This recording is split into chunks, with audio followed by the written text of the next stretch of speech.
How's it going, everybody? This is the Uncanny Omar, and I was just testing those waters there to make sure that's working. And I'm joined with this amazing cast of people from the YouTubes or from other places. But I'm going to go around here and let everybody introduce themselves and where people can find them. You've seen these people here on my channel before, but just in case you're new to the channel, I don't like doing the solicits alone. So let's go this way. BJ Kicks, who are you, sir? And what's your channel? What do you do? Cool. I am BJ Kicks, and I review comics, mostly single issues here lately, over for Comics Are Dope. So you can find me at Comics Are Dope on YouTube and comicsaredope.com. You have your own website? I do. I don't update it nearly as much as I should, but it's there. Whoa. I'm OmniDog. I don't have my own website. OmniDog's Vault on YouTube and OmniDogs_Vault on Instagram. And I have a Discord that was created and I've never been in it. Someday I'm going to try. I think a Discord is a lot more, late 2017, 2018 than websites. So you should be impressed, Jess, that you have a Discord. Oh, I am impressed that are you saying I should be impressed with myself? Correct. Yes. Thank you. I will take that. Thank you. Yes, I have a Discord. All right. And to his right, who's that? I'm Curtis. I also have a Discord. You can find it at Epic Marvel Podcasts. I haven't actually done a podcast in several months. Life has just been a little bit too busy, but once the kids go back to school, I think hopefully I'll be able to get one or two out here or there. Happy to be here with everybody, including BJ Kicks. I haven't been on a podcast or a stream or anything with him before, so nice. I'm glad to be able to do this with you. It's great to meet you, sir. He's got a web page. He's got a Discord. I love it. And right underneath Curtis is my buddy, Peter. Who are you, sir? Hello, Minties. I am Crisis with a K, just about everywhere on the web. I'm the rare New Zealand cryptid who appears once a month here only on Omar's video channel, although you can find my home on the internet, crushingcrisis.com, which just celebrated its 23rd anniversary and 13 years covering the ways to collect Marvel comic books last weekend. So, very excited to be here to talk more Marvel comic books. It's what makes my world go round. Good use of the word cryptid. Gosh, 13 years? That's a lot. It's a long time. Yeah, I know. My blog is, it has graduated college. It's off to the working world at this point. It was founded in 2000 on my first birthday. You don't look a ton older than 23, I gotta say. I was going to say. Movie magic. Now, do you remember blogs, Jess? Those were really impressive too. And then MySpace took over and then just ruined blogs. But Peter still runs one with the most craziest reading orders.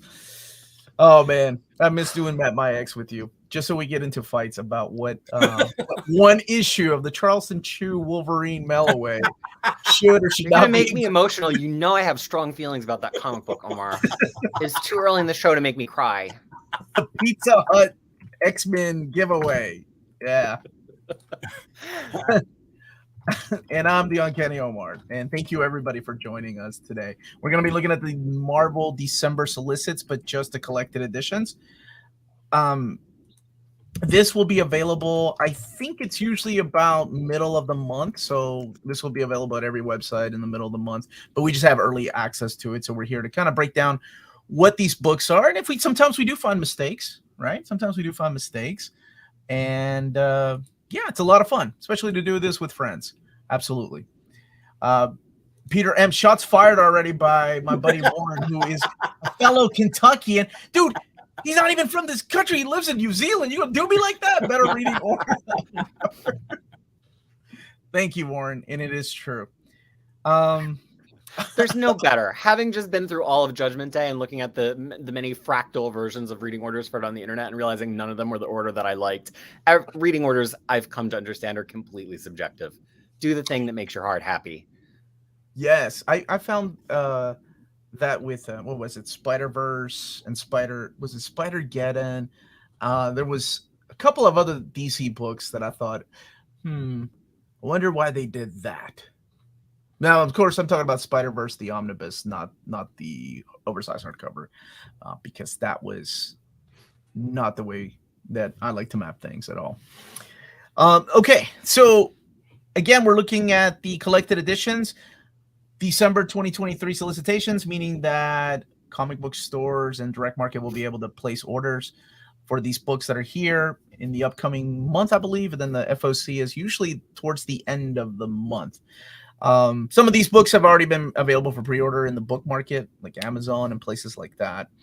And usually they're a few months ahead of time. So if it's December 2023, we're looking at February, March, April, maybe all the way into May for some books here. So let's go ahead and get started with this right here. Woo. All right. This one's big. A little bit big. What a FOMO title to lead off with.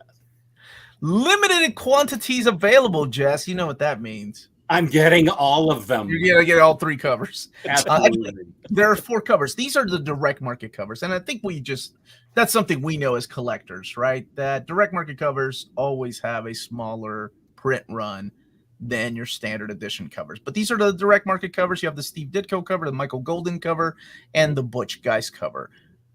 Which, a little behind the scenes, that freaking cover, the Butch Geist cover, was the only one that Marvel sent me that did not work. Like, I had to go through so many hurdles trying to download that file, and they sent it to me so many times, because it was a big it's a spread page, so like it's all the Micronauts together. And finally, I can't remember what I ended up doing to get it to work, but I got it to work, and it made it on the video when I announced Micronauts, and everybody was happy. So those are your 3 direct market covers. So this is the original Marvel years, collecting Micronauts 1 through 29 and annuals 1 and 2. And this is your standard edition cover by the legendary Dave Cockrum. And Bill Mantlow's the writer on this, but look at the talent. Michael Golden, Howard Chaykin. Michael Golden actually draws the first, I want to say almost the first year, right? Yeah, first 12 issues, I think. Pat Broderick, Steve Ditko, Rich Buckler, man, just so much talent. $736 and $125. And thank you so much, Jess. Omni Dogs Vault for Life. Thank you very much. much. Like, how do you start these hashtags? You're so ridiculous, Jess. They do it. Yeah, sure. With all them, I don't know anything about it. You think I'm sitting here trying to type on my laptop? Yeah. Oh no, I think you're. Oh, Jess, you just play dumb, Jess. I know you're smart. You can figure that out. If we get Micronauts collection, we can get a reprint of Incredible Hulk 296 in full. All I can say right now is that ROM and Micronauts are only available in their own Omnis. There's no talk of redoing Power Man and Iron Fist, or redoing Hulk, or redoing the Omnibus of Nova to make sure that the final part is in there, the ROM issue. So just as a heads up, and it's not driving FOMO, it's just fact. That's what I was told. There are no plans of epics yet, but I don't know, maybe one day. But right now, the Omnibus editions is the only way to get those characters. And it's funny because this one's a little bit different than ROM, because this one kind of was doing their own thing in the Microverse. Were any of you fans of this? Because this was more my jam than ROM. Like this was what I was big into because of X-Men, of course. Yeah, I wasn't born. All right. We're gonna start. Wow. We're in one omnibus, and I already have to kick somebody off the stream. I try not to get kicked off until hour 2. Hey, don't put me in the bottom box. This isn't Hollywood Squares. Calm down, you prima donna. There we go. All right. You weren't even born. I like that. I just looked it up. This stuff came out in 1979. Yeah. I mean, I guess at the same time, I've got a bunch of Uncanny X-Men, so there's that. 79, I was in college. Okay, there we go. That's more like it. And where were your Micronaut comics? They were underneath the table holding my illicit recreational personal things. I just realized that I can't say it was drug use. Oh, I said it. Okay. Not what I was expecting today. I have no idea about Micronauts. I'm glad it's out there for everybody. It's going to be hugely popular. And if you want this, I'm not trying to FOMO anybody. I have zero interest in this. But peace and love, they say limited quantities for a reason. And don't sleep on this. Don't sleep I'm on not this. trying to FOMO anybody. I'm not getting free copies of this. I can promise you that. Just right? Okay. Am I right? I mean, if you're Maybe- interested in this, sure. Yeah, absolutely. I understand you can't say it, so I'm saying it. People need to be aware. Oh no, this one isn't sponsored by Marvel.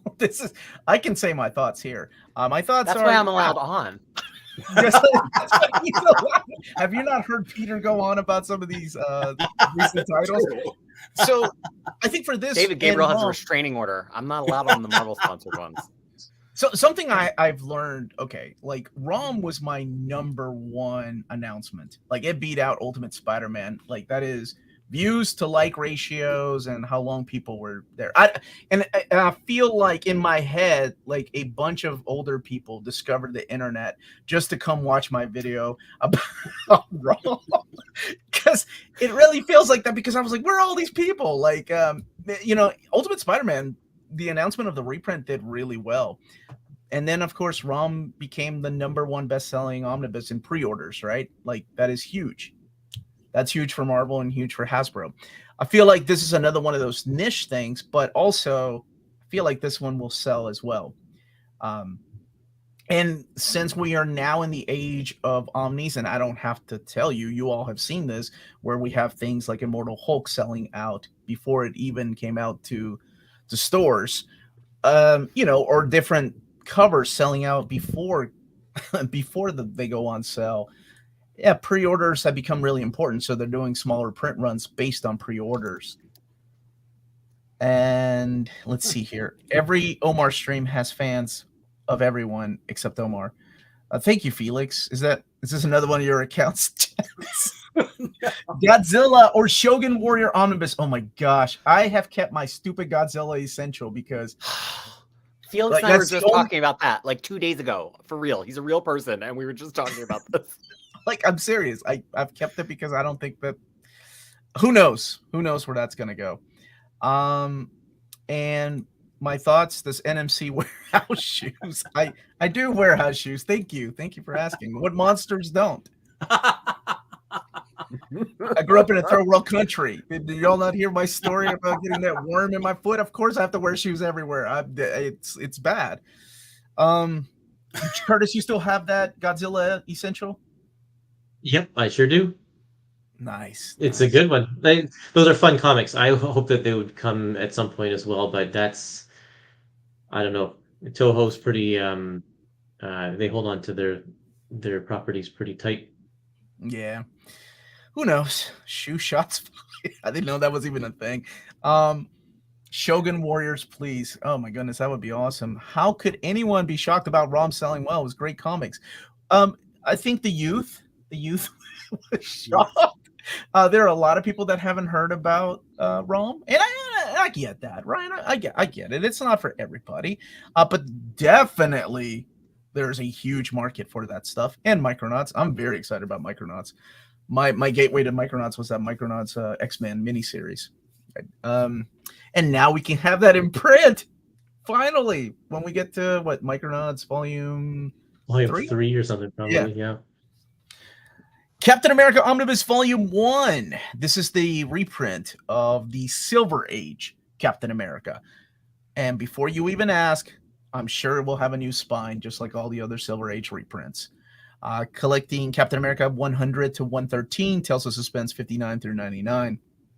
I'm sorry, material from Tales of Suspense, because he was sharing that with Shellhead. And not Brand Curtis? Not Brand F. Number 3. And I see we have an instigator in the chat. Hashtag new spine gang. Thank you for that. Like, I needed that nightmare back. $125, 856 pages.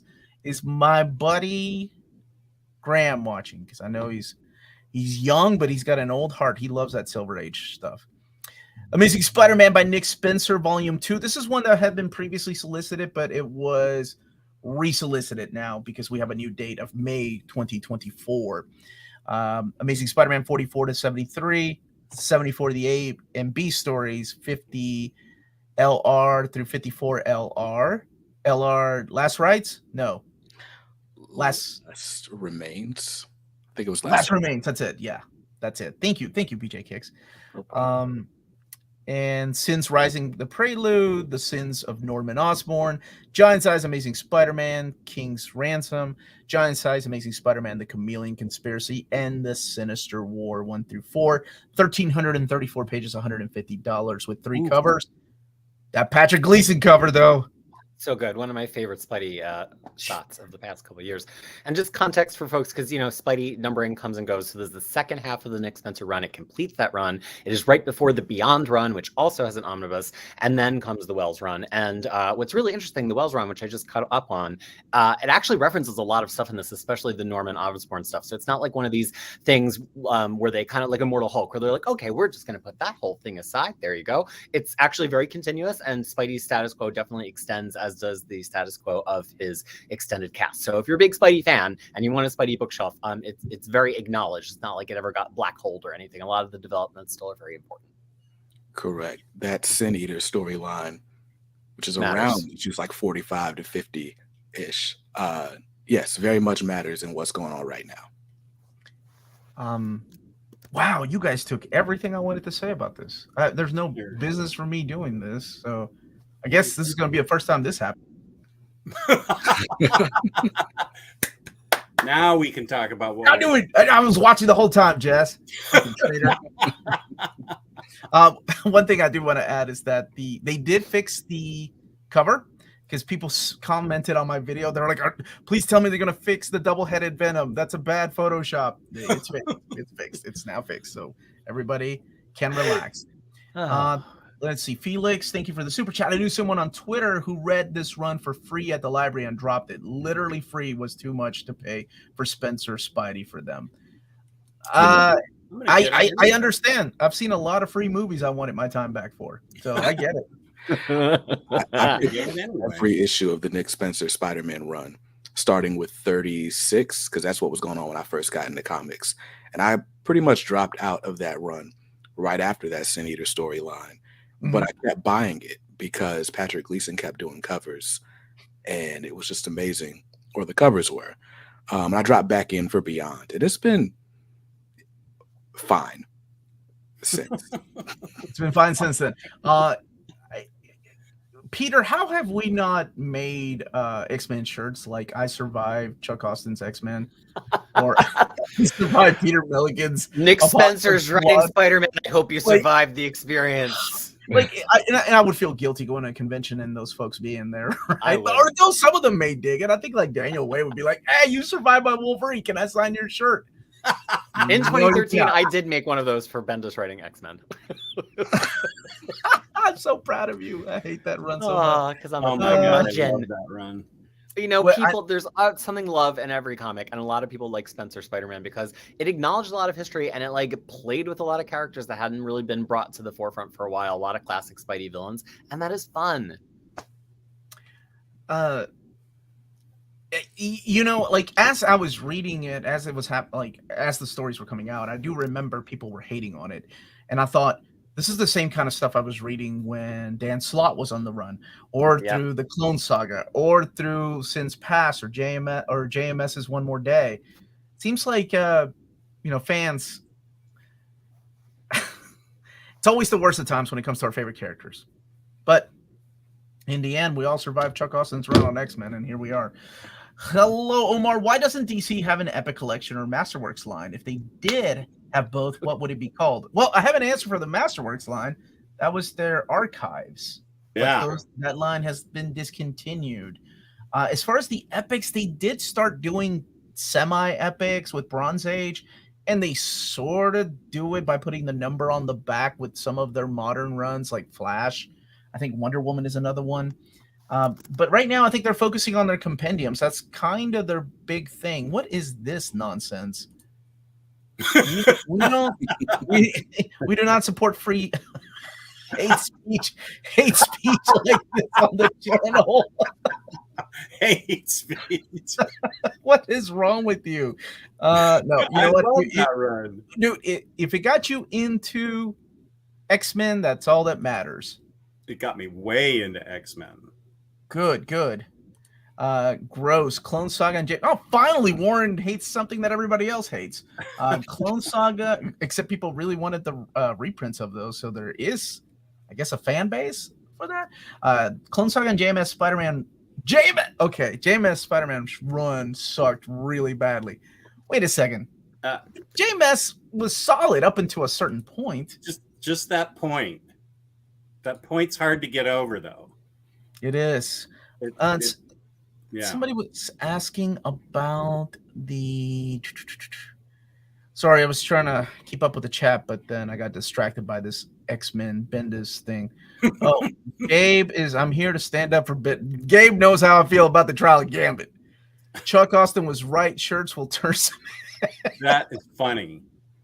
All hell Bendis. Oh, you and Warren, dude. That's why you get along with Warren. He usually hates everything that I enjoy. Yeah. Daredevil by Frank Miller Omnibus. That's what somebody was asking, if they're going to restock the Frank Miller Omnibus. And I think there was if it hasn't happened, there is a restock that's coming. It's going to be a small restock, so just keep an eye out wherever you shop. I'm not sure if you're overseas or not. I know Cheap Graphic Novels has a email reminder to let you know when things go back in stock. If you just push a button and they'll send you an email letting you know that it's back in stock. I want to say the restock hasn't come out yet. So this is the Daredevil by Frank Miller Omnibus Companion, collecting Spectacular Spider-Man 27 and 28, Daredevil 219 and 226 to 233, Daredevil The Man Without Fear 1 through 5, and then Love and War, the original graphic novel, 608 pages, $100, and this is both of the covers. You have the direct market Mazzucchelli cover and then the John Romita Jr. cover. Phenomenal stories in here. I prefer Man Without Fear a little more than Born Again. Just because I feel like the Born Again is phenomenal, but then the ending for some reason always just kind of petered out, if you will. No offense, Peter. Thor by Walter Simonson Omnibus back to print because you all voted for this, and we're getting the Beta Ray Bill cover is going to be the direct market cover. So collecting Thor 337 to 355, 357 to 369, 371 to 382, and Balder the Brave 4-issue miniseries, 1,192 pages, $125. And for the people wondering if this is going to have the recoloring or the original colors, I'm almost 100% sure this is going to have the new colors, just because it's a straight reprint. The original colors, I'm sure they'll get to it when we get to Thor volume. Anybody map this out? Peter, volume 11? I have a friend named Curtis who I would ask that question. Curtis, you map this out. I feel like this is a classroom, but you just told it on your buddy. Curtis, I thought we were talking about epics. No, we're not talking about epics. Okay. I'm sorry. Epics 13, 14, and 15. He knew. Okay. So what would that translate into Omnibus then? That would be 13, 14, and 15. We got 1, 2, 3, and 4. So maybe like 7 or 8, right? Anybody keeping tabs? No? Okay. Thank you, guys.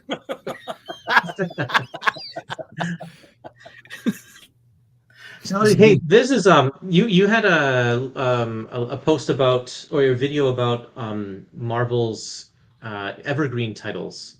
Yes. And there wasn't a whole lot of classic material, but we can plainly see here with the Thor, Simonson, and Daredevil by Miller, and the Captain America classic stuff. Like, this stuff keeps on coming back. This is definitely Evergreen material too. Yes, but people have to vote for those. Evergreen for them is like, oh, hey, we're running low on stock. Let's get some more of these. Probably because these are just big, huge, expensive books. Right, and because they're big, it's impossible to keep them in stock anywhere. Darth Messiah, thank you so much for the super chat. As someone who purchases books only digitally, sinful, I know. It's okay, no one's here to judge. Can you use your sexy powers of persuasion to convince DC to make available their omnibuses and compendiums available digitally like Marvel? Oh, man. If only they get back to me about just normal things. I mean, I can try.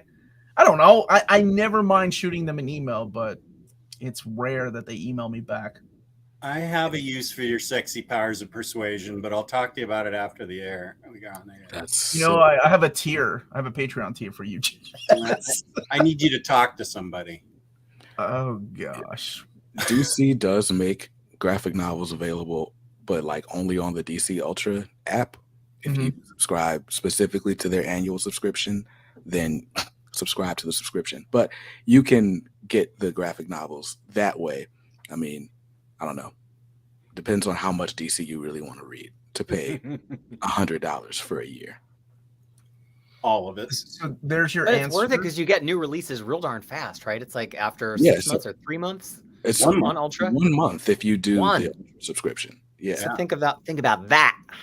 King Rich is saying Spider-Man has been no good since 1987. Honestly, when I used to work at the comic book store, I remember people would come in and saying like, "Oh, X-Men hasn't been good since John Byrne left the book." Like after Days of Future Past. Like it hasn't been good. And I was like, wow, there's like a whole decade that you haven't read of X-Men. So it's always interesting where somebody's cutoff point is for certain characters. I just bought the first printing of the Walter Simonson Omni and couldn't even read it because of the colors. Looking forward to the Marvel Masterworks. I would say the colors are a little jarring for people that grew up with it, but for new readers, I don't think they're going to have a problem. And honestly, the colors aren't like, and don't get me wrong, the new modernization on the colors are nothing like Neil Adams' Batman Omnibus or Swamp Thing, Absolute Swamp Thing by Alan Moore. They're just touch-ups and using new color techniques. That's it. So it's a little bit different because I know when people say new colors or modernization colors, they immediately think of like Batman by Neil Adams or Alan Moore Swamp Thing, which is the extreme of new colors. And actually, Swamp Thing is not that bad. It's just not the way I remember it. Whereas Neil Adams Batman, well, he's gone now. I think it's been sitting sealed on my shelf for at least a year. Good for you. There were multiple sets of colors, but Did you say good for you? Yeah. Well, my thought was if I ever found myself in a bind and needed to sell it, this is sealed. I don't think I'm going to need to sell it, and I don't think it's going to be worth as much as it was going to be anyway. So now let's open it. I can see these colors and not be outraged because I never saw the original ones either. Bar, why are you here? Aren't you supposed to be on vacation? Stop cover Omar. Jess, I'm going to need you to join forces with me and force Omar to buy Poison Ivy already and read it. Oh my God. Okay, I promise I'll buy it. On the stands right now. Okay, that's two people. That's two people's votes for the best comics on the stands. You and Bar.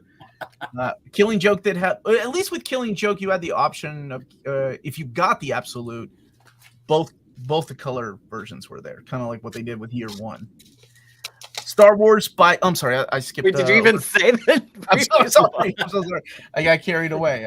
Star Wars Legends: The Rebellion Omnibus Volume 2. Both covers. This is another one that's being resolicited. This time around, it's coming out in May of 2024. It's the River of Chaos 1 through 4, Empire 28 through 40, Rebellion 1 through 16, Star Wars Boba Fett Overkill, the half issue of Boba Fett, and Splinter of the Mind's Eye. That was a book, wasn't it? Plus material from Star Wars Knights of the Old Republic, Rebellion 0, and Star Wars Tales 3, 15, 17, and 21. 1,024 pages, $125. This stuff has been released in Epic Collection. Curtis, how many epics are we missing to complete the Star Wars, the Dark Horse era?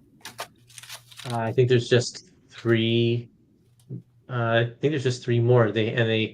We did announce some of the remaining ones, but they pulled them from the schedule since, so I'm not sure when they're coming out. Oh, okay. Thank you. I've been back from vacation for a week now. I'm so sorry. Yeah, keep track of her schedule, will you? Yeah, I can't even keep track of my own kid's schedule. I'm so sorry. All right, there's 3 people now. Poison Ivy is fire, and Poison Ivy is excellent. These are all Jess Bragg's multiple accounts. There are dozens of us. Over 1,000 Honestly, pages. I've heard nothing but glowing praise. I'm catching up on Marvel right now, but it's probably at the top of my DC catch-up list. So hopefully by our next episode, I will have read it. That's why Peter M's a good guest. Yes, he's the best. Didn't Walter Simonson's Thor come out at the time that DC and Marvel comics were coming out with brighter colors? It was a time when they were experimenting with releasing old material with new colors. I'm sure X-Men fans can remember X-Men 2.0. It was the Jim Lee and Chris Claremont, Scott Williams, but Joe Rosa's colors was not used. It was new modern colors. That, actually, Rosa's was the way I grew up. They looked really awesome, man. Yeah. I really like those.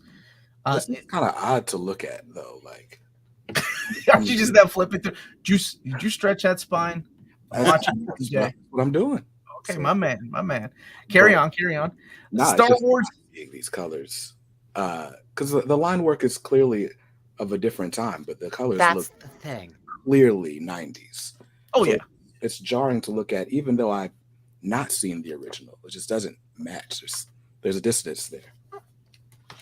I think that was most people's complaint about that particular omnibus. Star Wars by Gillen and Pak omnibus. So Star Wars Volume 2. This follows up the Jason Aaron run, finally coming out. Collecting Star Wars 38 through 75, Star Wars Annual number 4, and Empire Ascendant. So the people that emailed me, or whenever, I think I did that video with Peter and Jess. Maybe I did it by myself. I can't remember. But you all asked me to email Marvel to see if they could add that Empire Ascendant in there, and they did. Look at that. So there you go. Sometimes they say no, and sometimes they say, sure, why not? 1,000 pages, $125. So there you go. I'm so excited about this one. Everybody talks about Jason Aaron's run, but there's a lot of good stories in here by Gillen. I agree with that. I'm looking forward to this. Greg Pak ends up wrapping it up. Thank you for everyone telling him. Look, that was 4 people hard. Don't exaggerate. I'll read it. I promise you. Mm-hmm. And X-Men 2099 Omnibus, collecting the first 35 issues, or all 35 issues, rather. Spiderman 2099, number 16. Ravage 2090. No, don't start that, Felix. Dang it, it's a super chat. Doom 2099, 14. 2099, 14. He's being a chaos gremlin. X-Men, do not start that nonsense. X-Men 2099 special. The Oasis one shot, which is what this cover right here, the Tim Hildebrand covers from, and X Nation 1 through 6. So I'm happy that they put X Nation back in here, because I think one of the solicits did not have X Nation, but it's back. And I know no one else is asking for it, but I can't imagine a place that X Nation 2099 would fit. That's got artwork by Humberto Ramos. Thank you for the super chat. Bullying works. No, it does not. Marvel Masterworks, Captain America, Volume 16. And we're continuing the J.M. DeMatteis run with Mike Zeck on artwork. And 270 to 280, Annual number 6, and the material for Marvel Fanfare number 5. I do believe this is the only Marvel Masterworks in this solicits. Yeah, it is. Marvel Studios Guardians of the Galaxy, The Art of the Movie, Volume 3. Hold on. Let's go back a second. I just want to say that J.M. DeMatteis' run on Captain America is absolutely fantastic, and everybody should read it. That's Okay. it. That's all I Is wanted that to it, say. Curtis? Was that I it? will, That's your pitch? Okay. Good. he told me. I'll get it. What? That's it? Oh my gosh, Jess. I just need one person. I told you to buy Steve Orlando's Shut Justice up. League. Yeah. You never read it. All right. I sold it But immediately. did you get Scarlet Witch? Because that was almost my book of the week. That book Oh, was so freaking awesome. good. So I- good. So good. I think I just ordered it. I've heard great things about it. I can't wait to read it. It really feels like a follow-up to James Robinson's run. Oh, good. It's and it I miss Russell Dodderman on internal artwork, so it's nice to see him even doing one issue in there. But Sarah Pichelli, it's just a good story. Mm. I really And do. Matthew Wilson colors and Yes. and every issue really being its own thing, which I think really helps Orlando. I do think sometimes Orlando, when it gets issue, the plot can get a little serpentine, but I think having each one of them be like anybody can buy this on the newsstand really benefits a Scarlet Witch book. Is it ongoing or was it just the? Yeah. It was upgraded to ongoing, I believe. I think originally is one of those like maybe it's a miniseries, maybe it's not, but then it is it's into a second arc. Well, not arc, but a second run right now, issues 7 through 10. Great. And it's the excited first to read it. appearance of Darcy in a Marvel comic. Do you remember Darcy? From Pride and Prejudice? No. Oh, This my- Oh, Darcy. Darcy Got from it. Thor. So she makes an appearance in there. And it's great. Wolverine by Benjamin Percy, Volume 3. So this is a continuing hardcover. I think this and X-Force might be the last two standing Oh, from the Krakoa era. I don't know. Because we don't have any more Hellfire Gala. I hope that we get Immortal X-Men because I really like that series. But as far as I know, it's just this right now. So collecting Wolverine 26 through 32, 33 A story, and then 34 through 35, 272 pages, $44.99. Yeah. And this is all post Judgment Day. It starts with the issue after Judgment Day. So this is pretty fresh material in terms of an OHC. Yeah. Demetrius and thank you for the super chat, Jeff. And how have you been? I haven't seen you for a minute, man. Demetrius is in danger of being homeless again. My wife and I just we shared because I found out through a friend of mine that helps with the Hero Initiative about William Messner Loeb's. So we donated and we shared like the link where people can donate because he was about to get evicted. James Demetrius is also about to be evicted. Because that's just sad. I haven't heard about that. I'll have to look into that. I hate to hear that because wonderful creators that Let's fact check that. yeah. I know Thank you. Bill Messler and Loeb's GoFundMe did fund. Yeah, I saw that. So I'm really happy about that. And I know Peter David's last one did too. I didn't know J.M. Demetrius was in problems to begin with. And you said again? I'm on his Twitter right now, and I'm not seeing anything, but that doesn't mean it did not occur. So Right. everybody go follow him. He's J.M. Demetrius on Twitter, one of the best classic Marvel writers that there are. One of the best runs on Spider-Man. Scarlet Witch, just like Peter said. Second Like volume. magic. Dude. Collecting issues 6 through 10 with Lorenzo Tameta drawing some of the internal artwork and Sarah Pichelli drawing some of the issues, covers by Russell Dodderman. And they actually split art duties on some of the issues. So it's not like a back and forth. She'll do like a sequence or like a forward or something, and then he'll draw a lot of it. But critically, not Matthew Wilson on colors so far on the issues that have been out. So it's a little bit different feel. Nobody quite can do Wilson level colors, except for that one other colorist from Runaways. Generally, no, that was the artist. But anyway, still really good. All the things I just said to Jess are true. It's just really fun run. If you love Scarlet Witch, you could pick this one up without even reading the first volume, honestly. Nice. Yeah, really enjoyed the first volume. Is that Spider-Boy? Edge of Spider-Verse, Web of Life.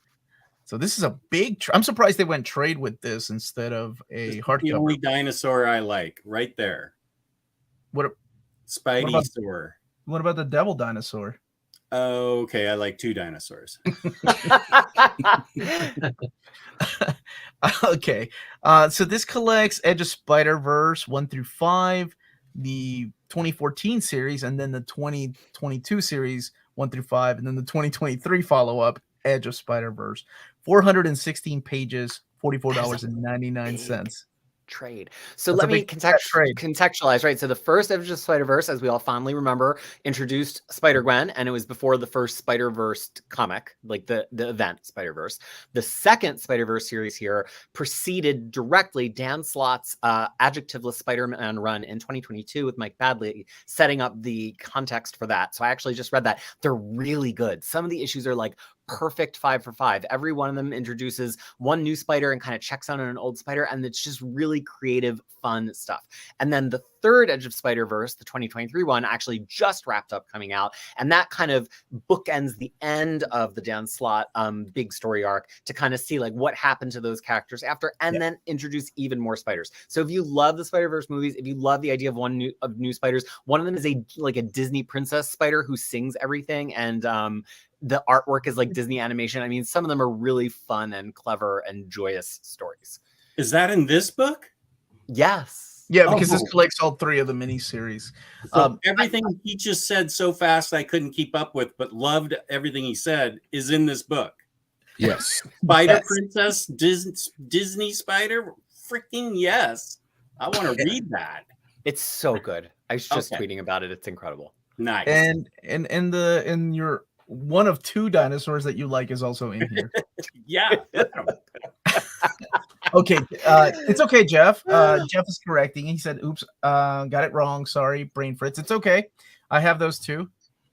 But I just thought you were kicking J.M. DeMatteis out of his house and letting us know about it. But I'm glad he's okay.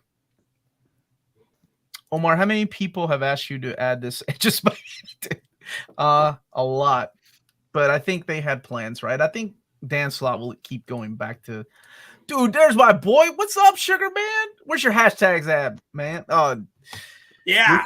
Look who else is here. Jess's third account. Tycho's Cleveland. Before he showed up, were you searching for Sugar Man? I was, yes. I always look for Sugar Man. I like that. Cult of Carnage, Misery by Xavier Pirzada and Francesco Mortarino, covered by Scan. Misery is one of the symbiotes. So this collects all 5 issues. Well, now it's not the version of Misery that you're all going to remember, but it does address all 5 of the originals. It's very much a spinning out of ASM kind of story that follows one of the supporting characters from ASM. And don't read the description because it tells you who the new Misery is. Oh, don't read the description. Yeah, scroll past that really fast. I wanted to ask about it, but well, I don't want to spoil it for people that love Spider-Man. So I get it. Yeah, we'll go back through it. What's up? Thank you for the super chat. Where's the Old Man Logan Omnibus? Thank you guys for this preview. Old Man Logan is with Enemy of the State. Old Man Omnidog. It's called Wolverine by Mark Miller Omnibus. But you want, unless of course they mean Lemire and you want the good stuff. You want the good stuff. We should map that, Peter, because I think let's just leave out the Bendis stuff and just go straight into the Lemire. No, you need the first volume Bendis Lemire, second volume Brazan, and end of Old Man Logan. Look, we just mapped it. Map my X live, baby. He tricked me into mapping X. I tricked you. Somebody tweet that. All right. Put some X-Men comics under a little crate, and then he pulled the stick away when I got close, and he got me.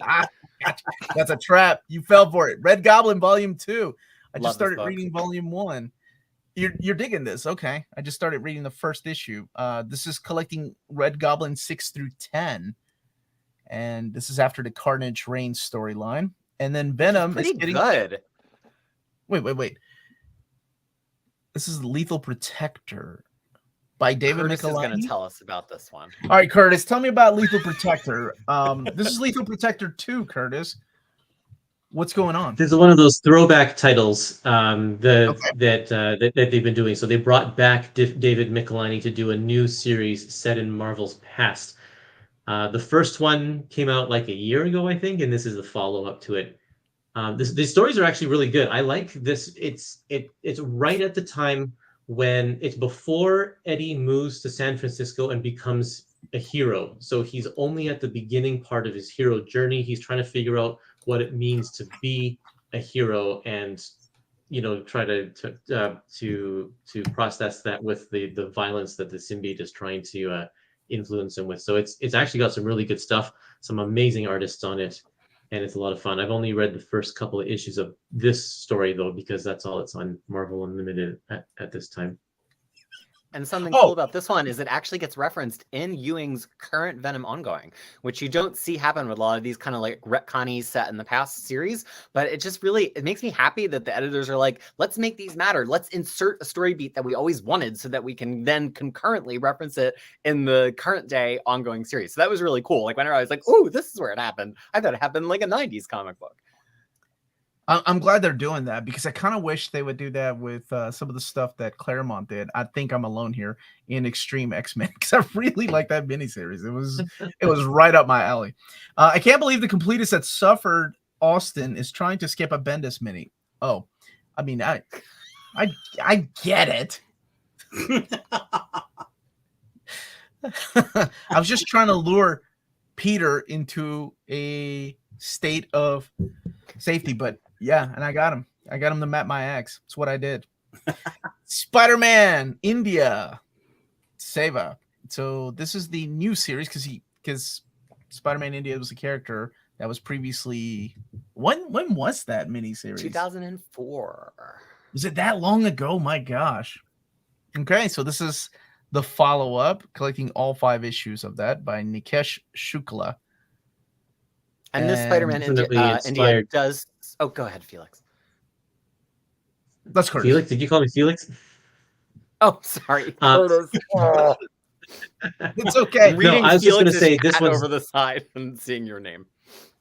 This one is definitely inspired by the his appearance in the Edge of Spider-Verse, or the what's it called, Into the Spider-Verse movie, because he was a character in that one, the new one. Across the Spider-Verse. Across the Spider-Verse. Nobody knows the name of anything right now. Curtis is our epic guru, and BJ is our movie guru, and Jess with our names. What? Who are the artists on this book? Oh no, the artists. Yeah. You are the name guru, so I look to you for proper pronunciation of these names. Okay, this would be Abhishek Malsuni and Tadam Gadu. My man, look at that. And Adam Kubert. Venom by Al Ewing. Can we still call it by Al Ewing if Torunn Grønbæk stepped in and started writing some of the stuff? Let's see. Written by Al Ewing and Torunn Grønbæk. Collecting issues 22 through 25 of Venom. So here's what I'll say about this one. It was Venom by Al Ewing and Ram V, and it takes Venom in a very new direction, very comparable to Immortal Hulk. That's been ongoing for like 2 years now, as you can see by the issue number. So this is after the Chaos Reigns event, and it kind of gets a little bit more grounded and understandable. I'm not saying pick it up here because a lot of things have transpired, but after Venom was kind of like spacey for a while, this is kind of getting him back to some more tangible stuff. So if you feel like the Ewing run had been like getting away from you a little bit, this might be a time to check back in. So, is the series still continuing, or is it going to be relaunched as a new number 1?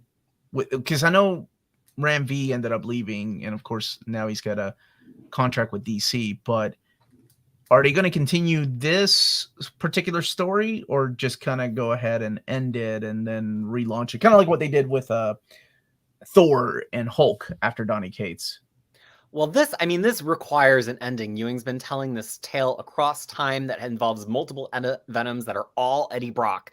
But they're Eddie Brock at different times, kind of until the end of the universe. And actually, just before this, there's this really cool, he's really playing with big ideas the same way he was in Immortal Hulk, where it's like, Immortal Hulk, there's a green door. It's more than just this guy with Gamma. It's about life and death and kind of these existential concepts. And he's taken a really similar approach to Venom in a way that kind of tickled me recently with some of the things he did. So it requires an ending. I can't imagine, even if it relaunches briefly with Ewing, I can't imagine they're going to abandon it. He's building up to something huge.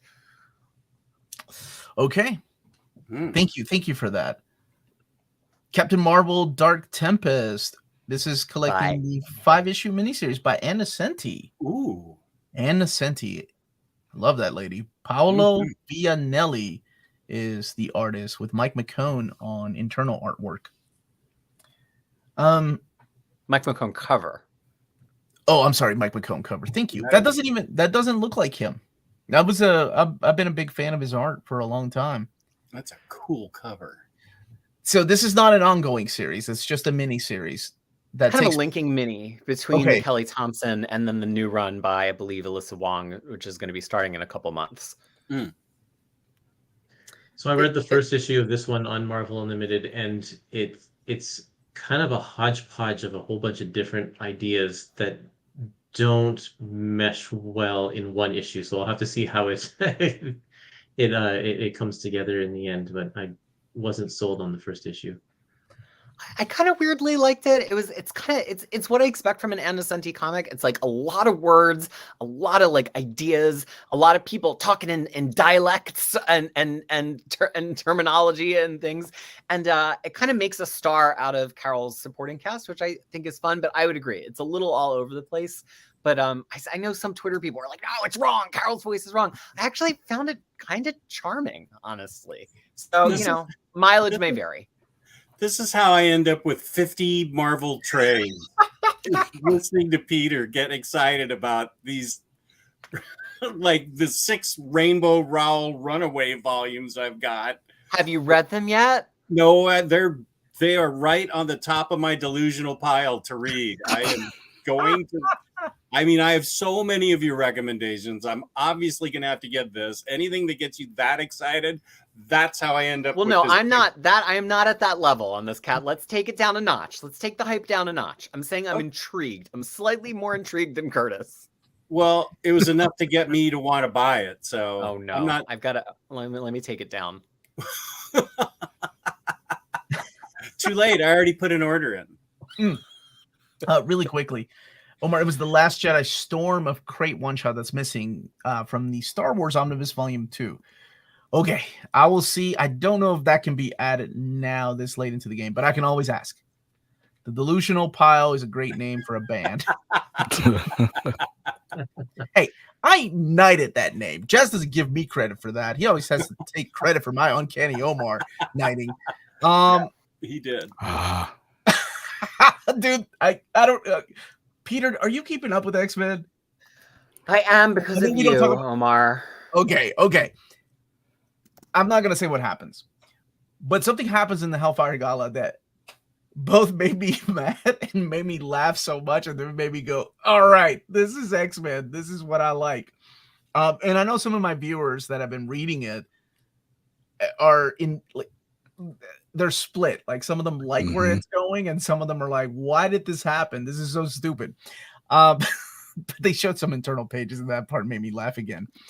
Collecting Hellfire Gala 2023, Free Comic Book Day 2023, Avengers X-Men Unlimited Infinity Comic 100 to 105, Iron Man number 8. Oh, that okay. And the Hellfire Gala variants. 200 pages, $29.99. It is a trade paperback, but this is the Hellfire Gala Fall of X. Here's what I'll say. If you haven't been reading Immortal and Red, and also kind of Legion of X by Cy Spurrier, this is going to seem like a lot of nonsense, a lot of effing nonsense to you, because I read it originally and I was like, what the, who, what? And then I went and caught up from everything from Judgment Day to here. And I was like, oh yeah, cool. So it's, this is, even though it's the beginning technically of Fall of X, it's very much a cap on everything that's happened after Judgment Day. So that is my word of warning to everybody. It's a big meaty issue. It's like 80 pages, that Hellfire Gala issue. It's a lot of X-Men. I had to read it because I had so many people in my Saturday stream going, you got to read it. So I freaking broke down and got the stupid digital issue. And like I said, it did make me laugh. I was like, I know what you mean. I'm so mad. I bought that issue physically, but for whatever reason in Marvel Unlimited, they turned it into an Infinity comic.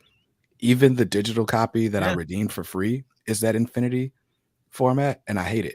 So now I have to just like read the actual book when I want to read it. You have to actually read the actual book. I'm so sorry. It's an awesome cover by Phil Noto there. Magneto. This is the one that I heard mixed feelings on too. This is the one by James DeMatteis. Todd Knox applying the artwork. I really like his art. And Jam Nemateus is a guy we were just talking about a little bit earlier, collecting the 4-issue miniseries. Set during the time, or Peter, you've read these. Only one issue is out. It's set during the 40s of New Mutants. It really, based on the first issue, should be called Magneto and the New Mutants. It is very much his time at the headmaster. Doug is still alive. Warlock is on the team. Magma is on the team. It's right smack in that period, and they get a lot of panel time. That's adorable. You said Doug is still alive, like he's dead now. Oh, X-Men. Yeah. So it looks like they're gonna go back to with the Brotherhood of Evil Mutants, like the classic 60s lineup. No. Maybe?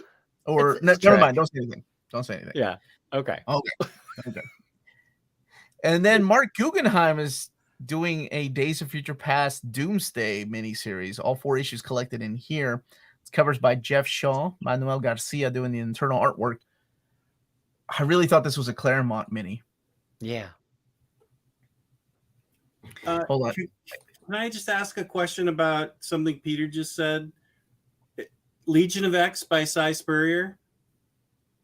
Deeply weird because it's by Cy Spurrier, who is But deeply it's not weird. in any of it's not in Trials of X. That's a separate trade. No, well, Trials of X have only gotten so far, and we haven't seen are we waiting for volume 13 Oh, still on that? it's- Trials of X is still pre-Judgment Day. It's discontinued. It's That line. discontinued. Yeah. Okay. So Legion of X comes after Trials, and it's I its think own separate trade. I There- can't there speak is- to that off there the is top of some my of- head. Yeah, there is some of Legion X in there.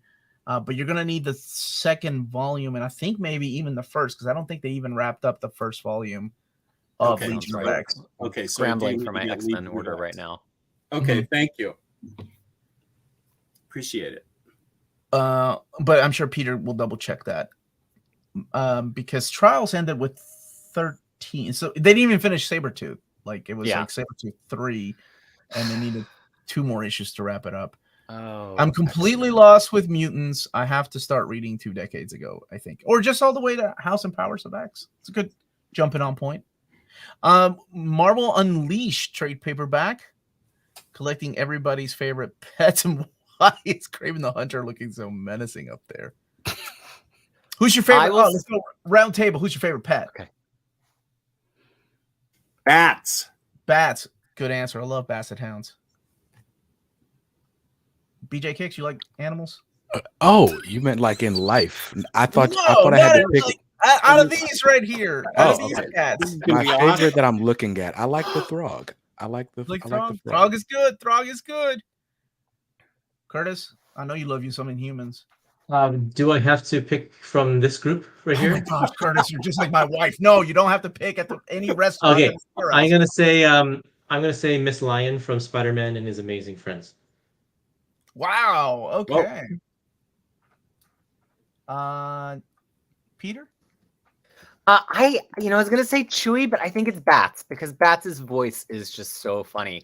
I'll also say I did get to just skim the first issue of this right before that we got on, and Oh, the you did? interior. I wish they showed a picture of the interior artwork because it is amazing. It is nothing like the cover. Not that there's anything wrong with the cover, but it's like it's really gorgeous, like way higher pedigree than you would think you would get for a Marvel Pet series. Really? Okay. Yeah, it's. I don't know. I'm not saying the story's good. I did not. Jess, temper your expectations. Okay, I'm already calm down. sold Get on the this. finger off the button. He was pre-ordering it. That's all it had. I'm just saying it's worth looking at some preview pages. I found somebody else can say that penciler name for me. I found the art to be very engaging. Where's the little Wolverine? Gabby's little Wolverine. Jonathan. Jonathan, thank you. That's the one I want. New Mutants Lethal Legion trade paperback. So Uncanny Bar, this is the one I was telling you about. This is the one that takes place after the New Mutants series, right? So New Mutants wraps up, and then this takes place immediately afterwards, starting over with a brand new number 1. I guess they got tired of renaming the trade paperbacks New Mutants by Charlie Jane Anders, but this collects 5 issues. Now, is this still ongoing? No. So Charlie Jane Anders introduced this character escapade in X-Men Unlimited in Marvel Voices. Then she brought this character escapade into the final 3 issues of the New Mutants ongoing and wrote a story just with her, really with very few other mutants other than Martha, that used to be a floating brain. Then this continues that story of escapade for 5 more issues. It does have Danny, Rain, and Karma and Wolfsbane in it as well, but it's very, very focused on this person escapade. So it's very much like, come and read about my original character and also some other New Mutants. That should be the full title on the cover. So if you're open to reading about a truly New Mutant, and you don't need it to just be the classic cast, this new character escapade is the star of this series. So do not buy it thinking it's a Danny Moonstar book, but they're there. Well, I see on the cover that they're using the Demon Bear, and that does not appear. nor does the Shadow King. The Shadow King's in the background. That not even referenced a little tiny Are you bit. saying I've been hoodwinked by a cover? Look, if I see a really sexy Emma Frost cover, that's what I expect the internal book to look like. Sabretooth in the Exiles. This is the follow-up to the Sabretooth series, which I really enjoyed. Victor Lavalle and Leonard Kirk, and this collects the first 5 issues. Full 5 issues. So it's only a mini? I thought this was an ongoing. No, it's second mini, and then it's going to continue into the Sabretooth War that will be co-written by Victor Lavalle in the Wolverine ongoing, starting towards the end of this year. BJ, did you read this one? No. I didn't realize this even existed. I knew about the original Sabretooth. I didn't know this was a thing. Real damn good. Better than the first one, I think. I've been looking forward to this one because at the end, right? Like there's the cliffhanger where what's he gonna do with all these people that he's got something in common with, in case you haven't read it. Omar, do you think there will be a House of X omnibus with the Hickman stuff plotted? It's I know that there's going to be a Krakoa era omnis. They're waiting for it to end. It's the only time they're ever going to look at it, because they can't start mapping the omnis now. Otherwise, we're going to get things like Captain America by Ed Brubaker, right? Fat, skinny, maybe fat, So I don't know. That's such a hard question, though. Would they include House and Powers of X in there? Because they didn't include things like Secret Wars in Avengers. I mean, you would almost have to, though, because it introduces the idea of Moira and all that stuff. So I don't know. I mean, I would like for them to include it. I would love a classic Exiles omnibus as well. Streaky the Super Cat, Crypto, Proddy, Lockheed. Was Lockheed in there? No, some Hawk was. Some Red Hawk. Red Wing? Yeah, Red somebody. What the heck? I've been trying to get Omar to read Leviathan's Destroyer for years. He won't. Leviathan's book, The Changeling, has an Apple TV adaptation coming out next month. Okay, fine. I'll read it. Who's the publisher? Destroyer? Laval. He also wrote that series Eve. I think it came out through Boom, and then that got a sequel series earlier this year. Both very good. Was it Boom that published it? I believe it was Boom. No, Destroyer. I'm sorry. Oh, my bad. I have it. It's one of the few books I've bought physically ever since I switched to digital because it was that good. Hip Hop. I actually own that. Psycho Cleveland sent me a copy of it because he's crazy. But thank you for that. Yes, it's Boom. That. Destroyer was Boom. Okay. I will have to check it out. Thank you for the reminder. Always an instigator. Star Wars Yoda getting an ongoing series. Or is this one come out before?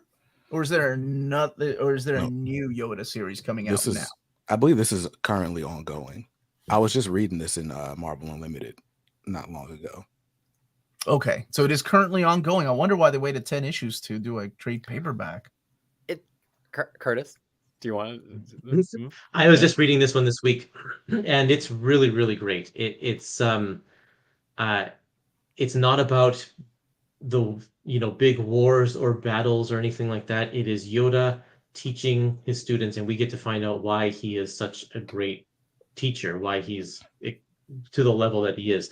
So it's just small, like 3-part stories and they all just kind of teach lessons about the Force and what it means to be a Jedi. And I thought it was absolutely great. Ooh. And the reason it's all in one is it's 3 arcs of 3, and then I was so into it that I bought the last issue to read it, even though it's not on Marvel Unlimited yet. And the last issue is kind of like pulls it all together. So Kavan Scott, Jody Hauser, and Googs write each 3, and then Kavan Scott comes back and writes the last issue. And if you're like a big Star Wars nerd, the last issue really packs a punch. So I came away very satisfied. Okay, so I wasn't dude. How are you, Project? I owe you a message, man. I wasn't ragging on it. I was just wondering why they waited, because usually they do 5 issues in a trade. Maybe they just knew would have all been along weird. this was going to be 10. They knew all along this was going to be 10 issues. That's cool. And Kavan Scott is killing on everything. Like, I don't know if people are. I don't know how people feel about it. I don't really read any or watch anybody's reviews. So people could hate Kavan Scott's Star Wars, but I think he's killing it. He's doing a great job on these titles. Oh yes, Incredible Hulk, Age of Monsters. So this is the stuff that follows up the Donny Cates and Ryan Otley run. This is by Philip Kennedy Johnson, and David Pepose is writing it, or he just do the annual? He did the annual, yeah. Okay. Nick Klein, Travel Foreman are the artist. Man, have any of you read this? Issue 3 of this just came out this week, I believe. Mm-hmm. It's pretty good so far. I never read Immortal Hulk, but this definitely leans into the whole monster and the body horror vibes. There's like this weird like cult like church that's like worshiping. Okay, I don't want to spoil the story. It's good. It's good through 2 issues I've read so far. Yeah, the first issue is absolutely excellent. It's got some, like you said, body horror plays a big role in this. I was actually kind of surprised at some of the types of violence that was in it, but it's a really solid book. Amazing artwork. Pete, thoughts, prayers? Philip K. Johnson is a writer. what? As is David Pepose, and they write words.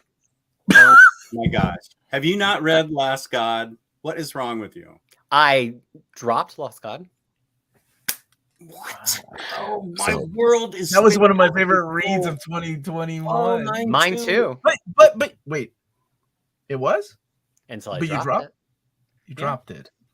I only picked up this Hulk run because I really enjoyed PKJ on Action Comics. I'm still enjoying his Action Comics run. This is very different from that tonally, but I like it. It's giving me, just from the cover and everything that I was reading about it, it's giving me the Bruce Jones type of vibes. And Bruce Jones is another creator that some people loved his run, and some people did not like it and were very vocal about Bruce Jones' run on the Hulk. I haven't read it, so I can't comment. But I was curious what my panel thought. Well, Jess, I guess in 8 years' time, you'll find out if Peter was right or wrong. I just don't. My world has been spun into anarchy now. I don't know what to think. I'm curious too. Peter has a lot of opinions, and I love him for that. There's a lot of things that he enjoys that I'm not a fan of, but then vice versa. You know, I know there's a lot of things I enjoy that he's not a fan of. But we both like, you know, I definitely loved Rainbow Rowell's She-Hulk, and he recommended that to me. Mm-hmm. I haven't even read that yet. Hold on. You read her She-Hulk before you read her Runaways, which I've been recommending to you for a year. Oh, you haven't even read that yet? Who recommended that to me? Maybe Freddie did. Oh my gosh. I see where I am in the stack rank of friends. Now, no wonder I'm down here on the video. This is the order of people that Omnidog trusts. Omar, of course, is at the bottom. Then is me. Yeah. He doesn't trust me at all. I can't sell Jess on a book anymore. You make 3 mistakes. That's all you get with that guy. So I got to announce these. This is the Marvel Evergreen list. It's a list of books that they are determined to keep in print for new readers. And the list that I announced, it's, you know, we got a lot of modern stuff in there, and we got a lot of a lot more modern stuff. So I saw all the comments, right? Like, where's classic Spidey? Where's classic Iron Man and Captain America? They're just in different formats. Yes. So I'm trying to word this the best way that I can without offending anybody. They all suck. The books Period. that was not my voice. No, I hope people that are driving right now. The books have to sell, right? And these have been shown to be some of their biggest sellers. Even before Miss Marvel had a show, Miss Marvel Volume 1 was a huge seller in the Scholastic Fair in the book market. It was huge. And I know when people look at their comic book stores and they're like, what are you talking about? There's 3 copies of Miss Marvel sitting at my comic book store and been there for 2 years. Comic book stores is still just a fraction of sales. We're looking at the overall picture, and these books sell. I will say these are all pretty good entry points as well. I understand, when people are like, well, what's going to happen when somebody wants to read a volume 2 or a volume 3 and they're out of print? Those aren't evergreen, which is a really good question. And I'm sure the answer is going to be to Marvel. Well, we have all these other options they can find the stories in, right? Like thick trades or an omnibus edition that just went out of print, but will be back in print in November. Let me ask you a question, since I saw your announcement of this last week, because I've really been wondering your opinion, and this is not Marvel sponsored. Do you think that they should have put these into a consistent trade dress like the Epic collection and called them like Marvel New Essentials or something like that? Or because from the way that they're being pitched here, they seem like they're just straight reprints of whatever the original trade format was that these were hit into. Do you think they should have made them a bookshelf format?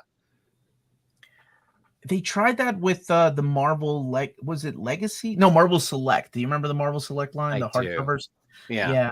And unfortunately, that didn't take off, right? With this, I think it's more of a, hey, these books are already out there. We have the ISBN. Let's just keep them in print.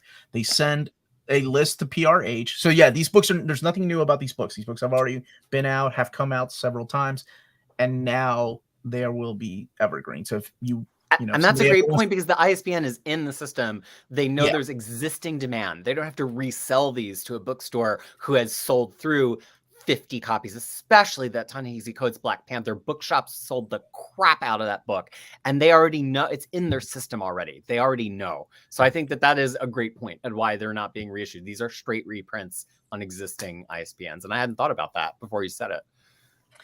So I think it just makes everybody's job easier. Hey, Marvel's is low in stock. Now the question, this is the remastered edition that I think originally came out actually they tell you here. Check it out. The FOC date was in 2018.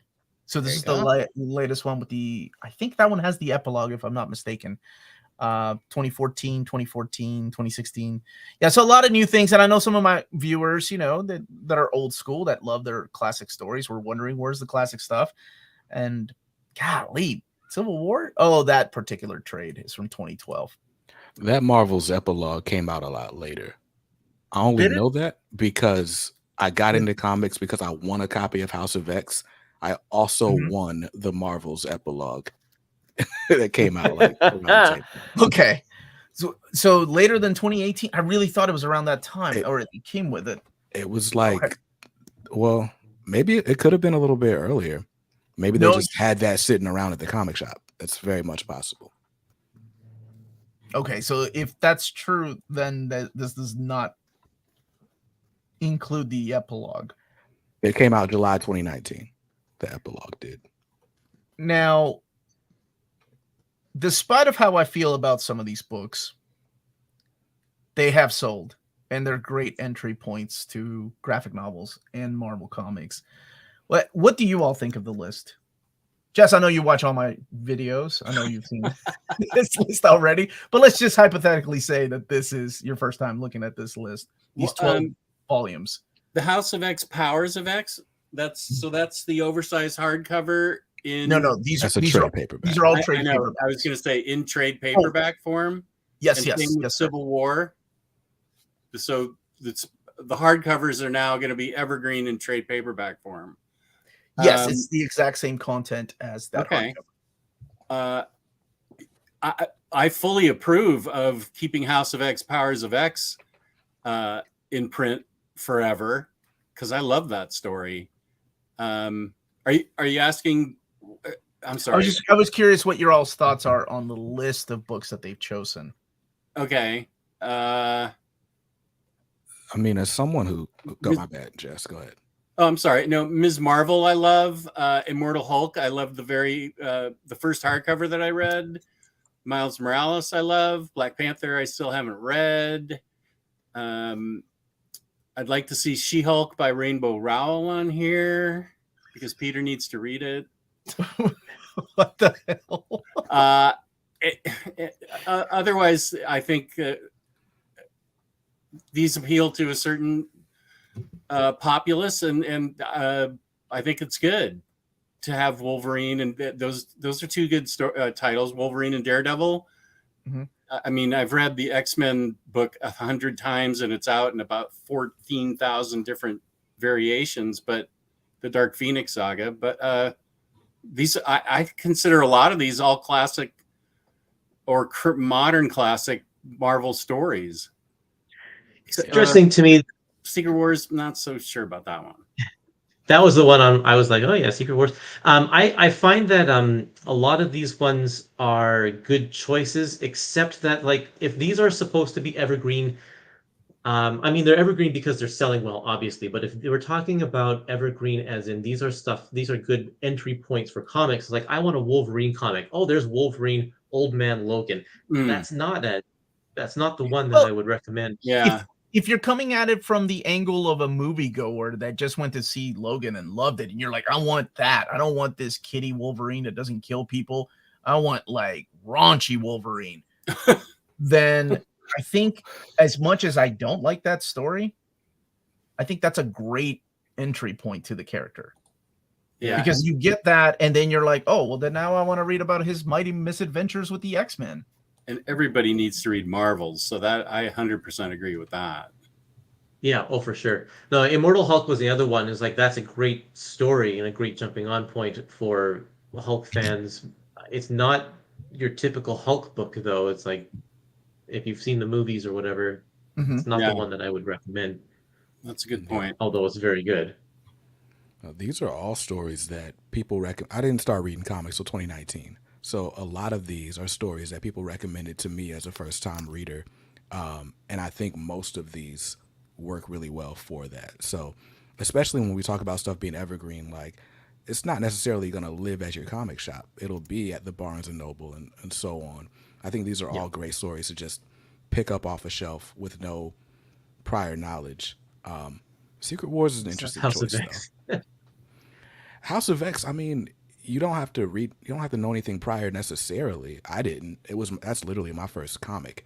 It redefines a lot that came before it, but coming into it blind, I didn't feel like I was missing anything. That's good to know.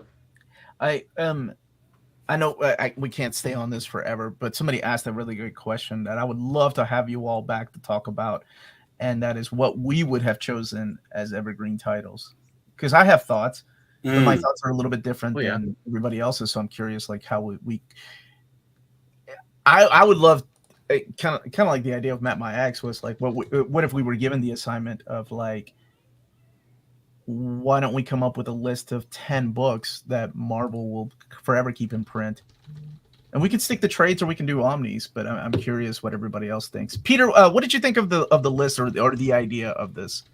You know, I've really struggled with it, and it's been really valuable to hear everybody's opinions, both on the channel and on Twitter, everywhere. And I think where I come down on it is we've all wanted Marvel to have Evergreen, but Marvel Evergreen is different than DC Evergreen. DC Evergreen is often like an Elseworlds tale or like a single creator, big thing like Batman Year One, which can just be read on its own. And Marvel, because it's a continuing universe, a lot of times a Marvel Evergreen is, here is the start of this saga. And I think that that's reflected in a lot of this list, because it's like people saying like, well, where should I read Hulk? Here's the thing that I'll counter to Curtis's argument. Everybody knows who the Hulk is at this point. We all have consumed the Hulk. And if you're like, give me one place I can start reading the Hulk that's going to really excite me, don't you think you would say Immortal Hulk? I mean, I've read there's Peter David, there's Bruce Jones, there's Greg Pak, Planet Hulk, but I kind of think I would say Immortal Hulk. So I think that these are just books with a great bookshop pedigree. They've already been collected once. And I think from Marvel's perspective, different than DC, you just want to get people started. You want to give them their first bump. And that's what these books are in a lot of cases. And that's what Marvel's universe is.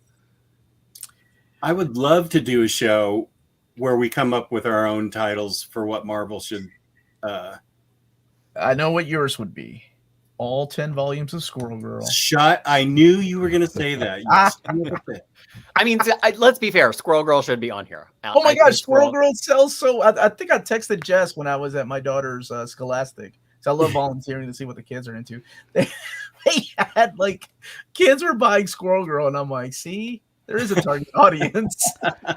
Hey guys, I gotta run. I got a meeting for work. Dude, you go on, and thank you so much for being here, man. Thanks for having me, man. I'll see you guys later. Good to see you. Be good. It's awesome to be on the stream with you. Thanks, man. It's awesome to be with you too. Bye, brother. Bye.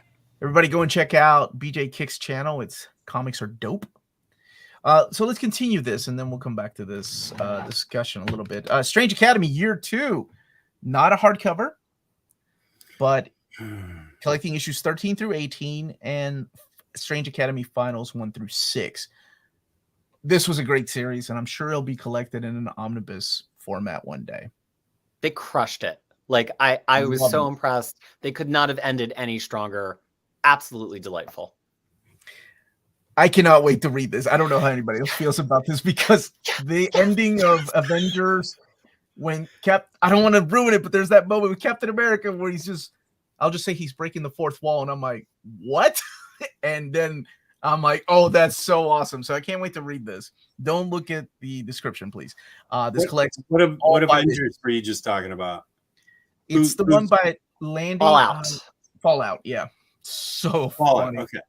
So the thing to know is that, because we don't read the description, but it's a direct, Omar's saying it's a direct sequel to All Out Avengers 1 through 5, but it's by the same creative team. All Out Avengers was themed on each issue as its own like slam bang adventure, as if you had just picked up the climax of an arc in the 1980s and you hadn't read anything coming up to it. But then this is a single continuous arc to explain why all 5 of those issues were individual issues. I cannot imagine why you would read this if you had not read All Out Avengers. That's also, what I must say, too.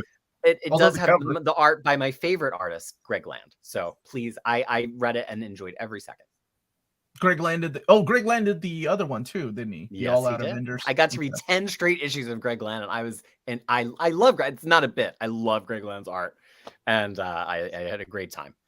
What was the name of that title? Even though you don't want to show it to me. Oh no, this is Avengers Beyond. It's a follow-up to the All Out Avengers, which was a mini series that was collected in a trade paperback. It took me by surprise that I was like, it continues. Oh, this is so good. Captain Britain, Betsy Braddock, I had no idea Teenie Howard did a mini series with Captain Britain. Vasco Georgiev. Okay, sorry about that, Vasco. I had no idea. This is after the Knights of X, right? Knights of X ended, and then this miniseries takes place.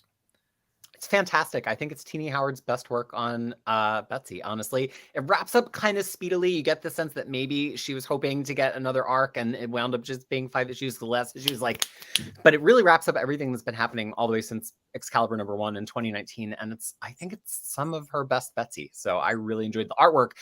I've never heard of Vasco Georgiev before, but his artwork or her artwork, I don't know, sounds like a man's name, but I'm not sure, was spectacular.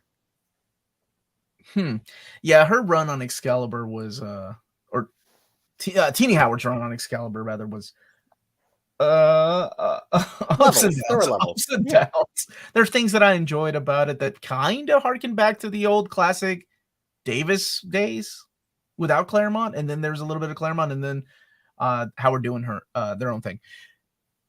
All right, Curtis, this is you. You've been waiting. You've been quiet the whole time. Take it, Curtis. This is our Marvel 2-in-1 Epic Collection, 2 Against Hydra. This is a book that has been a long time coming. It's definitely been, it was on the schedule at one point, I think, and then it got removed. And, it's been a long time since the first volume came out. And I think one of the main issues in there is that Marvel 2-in-1 number 21 is a crossover with Doc Savage. And so they're trying to figure out the rights for that, and it delayed things. And eventually they're like, well, we just got to get it out. So you'll see in the listing here, this one collects Marvel 2-in-1 number 20, skips 21, and then goes from 22 to 36, plus Annual 1 and Fantastic Four Annual 11. Did the Marvel Masterworks, do you know if it collected the Doc Savage issue? Okay. Yep. Man, I remember when you and I were doing the Epic Solicits, remember, this was one that we were going to announce, oh my gosh, 3 or 4 years ago. And then David emailed me going, don't announce the Marvel 2-in-1. Yeah, that's right. We're dealing with something. And I said, okay. And right before we went live, I had to pull it out of there. Fun times. Yeah, we know that the intention was to get that issue in there because we had, we found leaked cover art that had a completely different description on there that included a reference to Doc Savage, and included issue 21 in the listing there. So that's obviously why it was delayed so much. They were trying hard to get that license, but for whatever reason it fell through. Yeah, it's a shame because completists. If you're not familiar with the idea behind Marvel 2-in-1, the Thing was a huge character for Marvel at the time. So what they would do is put lesser known characters or characters that were making their first appearance, or they're trying to launch their titles, or just trying to bump up sales of their titles, and teaming them up with the Thing. Kind of like the Marvel team up with Spider-Man. That's what the Marvel 2-in-1 was. Yeah, exactly. My dad. There's some really great stories. Marvel 2-in-1 number 21 at a convention a week after you and Curtis announced volume 2. That's awesome. Yeah, that's how you do it. That's what you got to do. I don't care how people feel about this cover. I flippin' love this cover by Mike Deodato Jr. Boy, that's some raw 90s right there, man. This is Captain America. Curtis, what is this? What is the volume 21? Why is this one so special? Well, this is Captain America volume 21, Twilight's Last Gleaming. This is significant because it fills a hole in the Captain America Epic Collections. We have volume 22 already, Man Without a Country. In fact, we've had it for years. And they've been slowly working their way through all of these Captain America, the Mark Gruenwald era. And we're now at this one, which is the very last volume of the Mark Gruenwald Captain America run. And it gives us, I think, let me see here. 1, 2, 3, 4, it gives us like 14 Epic Collections in a row. We have all the way from volume 9 to 22, all complete, of Captain America. It makes me happy to see that. Like, it's weird. I don't know how you all feel about this. Maybe I'm just because I'm getting older, but it's so weird to think about how fast time just comes. Like, I remember when like you all, like when the Epics first started, and I was like, oh my gosh, we got to wait, like, they're only releasing 1 or 2 a year. We got to wait like 10 years for them to have like a complete run of like Grunwald's Cap. And here we are, I guess, a little past 10 years now, right? No, actually, in a few weeks, it will be the 10-year anniversary of the Epic Collections. That's nuts, man. That's nuts. Yeah. It's crazy to think about just how fast it went. But Sound of Sandu Flore. Name sounds familiar. Dave Hoover, yeah, it's the main artist on Angel Medina. Mike Deodato Jr. Showing up for a couple of issues there. Hey, another Luke Cage. I'm glad that they did this because people were worried with the Omnibus. They weren't going to go back and do more. Wrapping it up. Yeah, this is it. Leads into the Power Man and Iron Fist series. Curtis. So now, if you have both Luke Cage Epic Collections after you get this one, and you have all 4 of the Luke Cage Iron Fist Epic Collections, you'll have the entire series from issue 1 to issue 125. all complete. And so there Now, you go. This is an listen, era of it. You got to get the ROM is an omnibus, remember? Right. Other than that one, yeah. They included half of that issue. This is an area of the epic or of the Marvel universe I haven't actually touched, is the Luke Cage stuff. So I haven't read any of this material before, but there's just some great creators on here: Don McGregor, Marv Wolfman, Chris Claremont, Tony Yeah. Isabella, Bill Mantlo, Steve Englehart. Like, just name after name, there's great writers. And then some really great old school artists as well. George Tuska, who's a golden age artist, same with Frank Robbins, and Lee Elias doesn't get a whole lot of mention. Those are all old artists. And then Ron Wilson, George Perez, Rich Buckler, Sal Buscema, Marisa, and you just keep on going with this list here. It's so great. There's an amazing history behind Luke Cage too, when it comes to some of the stories and stuff. I don't know if y'all. I love reading intros and the behind the scenes of how some of these comic book stories came about, but like including Ron Wilson, like in some of the plots and stuff, like asking him, because he was like the only African American that was working on the team that was writing about like an African American character, and they were like, so they started taking his input. He was like, "Oh yeah, this is how they would say it, right?" And so I thought that was really cool. And then later on, we ended up getting writers that would take over the book that were African American. But yeah, it's a cool, interesting history about characters like Luke Cage. All right, this is a biggie. Biggie for a couple of reasons. One of the biggest questions from the Epic collections is, where are the endpoints? And we never knew the endpoint of Amazing Spider-Man, because it's like, well, are they going to stop before the Clone Saga? Are they going to go through it? But now it looks like they're going to plow right through the Clone Saga. This is volume 27, and it is almost an exact copy of the old Clone Saga trade, except it doesn't include the Lost Years story at the beginning. They're going to I'm assuming they're going to put it later on in one of the later, where it falls in publication date. But yeah, this is a love it or hate it kind of a story. People either really dug the Clone Saga or they stay away from it. But it's always a good seller for Marvel. It seems they've reprinted all the Omnis and they reprinted all of those old trades, and now it's coming back as an Epic collection. Is this a straight up? No, it's not exactly the same. They took out the Lost Years miniseries, and then they bumped one of the stories from volume 2 up to this one to fill in that spot. I can't remember. Okay, so then the mapping is closer to that of the Omnibus then, right? Yes, that's right. Yeah. Okay. Wow. Star Wars: The Menace Revealed, Volume 4. So what's the closer? This is the Dark Horse, huh? Yeah, this is the final volume of The Menace Revealed. Takes us right up to Attack of the Clones. And so if you love your prequel era Star Wars stuff, this is the stuff for you. A lot of it written by Timothy Truman, who is a fantastic writer. Mm-hmm.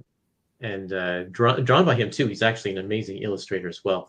Yeah, he did some of the stories in Conan, like what was it, King Conan, and then the Sumerian. Yeah. Yep. But yeah, a lot of miniseries here. Star Wars: The Bounty Hunters, Aura Singh, Starfighter, Crossbones, Free Comic Book Day 2002, Star Wars Republic 46 to 48, and then their adaptation of Attack of the Clones. And the Star Wars Hasbro Toys R Us exclusive 1 to 4. I've never even heard of that one before, so that's kind of neat to see. And then a bunch of other stuff from Dark Horse Extra and Tales. Oh, I wonder if it's like something that came with the toys, kind of like what they did with the Alien. I'm assuming so. Yeah. Yeah. Maybe Marvel comics that came with it. Marvel's collected edition department is really thorough when it comes to, like, they put me to shame. I'm like, oh wait. There were Alien toys. As far as you got to thank Mike Hansen for that, because he pulls out all sorts of obscurities for these Epic collections for the Star Wars stuff. So yeah, well, thank you, Mike. Dark Avengers Modern Era Epic Collection. This is such a fun read. I've gone back to it so many times. It's just such a fun book to just pick up and read. It's delightful. This has more than the, if you have the oversized hardcover, this contains more than the oversized hardcover, because this actually has the crossover with the X-Men, the Utopia. Yeah. Utopia? Mm-hmm. So, I mean, if you have both hardcovers, then yes, you have everything. But this actually contains the entire crossover, which was left out of the original oversized hardcover. Glad. Sometimes these modern era epics are skipping the big events, and sometimes they're not. And I'm glad that they are including that one in here. I have Utopia somewhere. This is a big book. Yeah, it's 552 pages. So unfortunately, the price goes up on that one, but it's going to be really, really thick. Well, we've seen some for $54.99, right? Like, but they have to meet a certain page number, like 575 or something. Was that it? Yeah, I think so. The only thing I don't like is that the this cover cuts off the Captain Marvel characters. Thanks. That's some bad cropping in there, buddy. I hope it wasn't Mike that cropped that. I just think. I guess they were focusing. It's very more on standalone. Venom. Yeah, it's it's focusing right more after. Oh yeah, I mean, yeah, she's not as recognizable, I guess. If you got to put four of them on the cover. Despite of how people like our buddy Phil feel, those Venom epics sell really well. So if you're gonna put somebody on the cover, you got to make a decision. Then you white out the can, and you put Captain Marvel in his place. Because nobody should have to read about that character. All right. Siege is getting a reprinting. Shots fired. Curtis, who was complaining that Siege was not collected in the JMS. No, Journey into Mystery. Volume 1. I wasn't claiming that this wasn't collected. I think that what's the other story? Fear Itself. Warren actually likes things that aren't good. Go ahead, Curtis. I enjoyed Siege. I thought this was a fun story. I thought beautiful artwork. I quite enjoyed it, actually.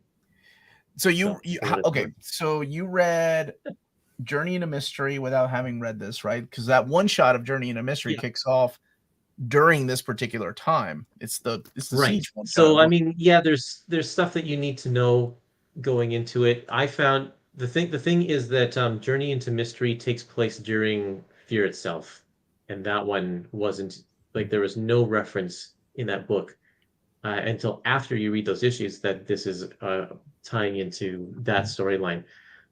This one was fine. There was a page recap that told us that, big events happened to Loki, and that's what's kind of setting the stage for this new book. But it wasn't like you had to read this one in order to understand Journey into Mystery. I do want to pull in Peter for that conversation whenever we have it about events being collected in not Omnis, I'm sorry, Epic collections, and then sometimes Omnis. Although here lately they've been collecting a lot of events in Omnis. So, but I do want to get Peter's opinion on that, because I feel like a different of opinions is always good when it comes to these things. This one makes me happy in case you've not read it and you missed out on it, because this series was a lot of fun. I really enjoyed it. It was so great. And sad to see it go. Spider-Woman by Pacheco and Perez. So this collects all 21 issues, 496 pages, $44.99. And let me tell you something. Perez's artwork on the first 6 issues, oh my gosh. Spider-Woman gives Mexican Gwen Stacy a run for her money. That's all I'm going to say. That's all I'm going to say. Wow. But it's a great book for those that haven't read it. Now you can get it all in one instead of trying to find those out of print trade paperbacks, which I think there were three of those. They should have branded it a modern era epic collection. Stop it, Curtis. They will in 10 years, so you rebuy it and put it in your shelf. I will I'm not going to buy it until it has that branding. At the Oh my beginning, gosh. Pacheco's humor, I was like, is it a little too silly? Is it a little bit too sarcastic? But by the end, I just felt like this is the best version of Jess I think that I've read, because it felt like all of her. I'm a huge, huge fan of this character. And I always go into new runs of her with skepticism, because I feel like people only get one element of her personality, not all of them. But if you love Jessica Drew, like this is pleasing. It addresses her history. It has more recent developments. It certainly is cognizant and acknowledges the Dennis Hopeless continuity. It's just a really great run if you love this character. I can't imagine being disappointed by it. No, this was quite excellent and quite a surprise. And I'm sorry, there were 4 trade paperbacks. Thank you for that, Freddie. I thought there were only 3 for some reason. Maybe it's just because I have the first 3. So definitely. I wish they centered the logo on the cover. It's Anything weird else that you want it's to wish not. for, Curtis? It's awkward. It's awkward. It's like that's I see it. why. I get it. I get it. And Like Miles they took out the corner Morales getting his own little Marvelverse book, showcasing Spider-Man 1 and 2 and 5, and then Spider-Man 1 and 2 from 2016. This already came out, didn't it? The Marvelverse book? Isn't this an old book? Or maybe it was called Spider-Verse Miles Morales Spider-Man. No, But he's I'm had pretty his sure own this little book digest exists size. already. So this is Ultimate Comics Spider-Man 1 and 2 and 5, and then Spider-Man 1 and 2. I think the book that had the Marvelverse logo is the post Secret Wars book. Oh, okay. Now I'm going to go back to the beginning, and we're going to just go through this really quick and then talk about the books we're most excited for. But before I do, just a quick mention that if you are living in Europe and you're thinking about pre-ordering any of these big books, check out Walt's Comic Shop. They're based out of Berlin, Germany, and they have the cheapest pre-order prices for Marvel and DC big books within the EU. Flat shipping rates of €12 for all EU countries. All emails answered within 24 hours. So head on over there and put Near Me Condition at the checkout, all one more, to get free shipping for all EU countries for your first order of over €40 or more. And that's Walt's Comic Shop, your reliable source for omnis and premium collected editions in Europe. I'm not singing. That is my wife's job. Jazz hands, though. All right. Looks like I'm having a seizure, not jazz hands. All right. Micronauts. Yes, limited quantities available. And that is, of course, talking about these covers right here, which are your direct market covers, as most of us know. But in case you're new to collecting, direct market covers always have a smaller print run. And this time around, we're having 3. So I imagine those are going to have significantly smaller print runs. And then your standard edition cover, which is the Dave Cockrum cover right there, which is, I got to say, is solid.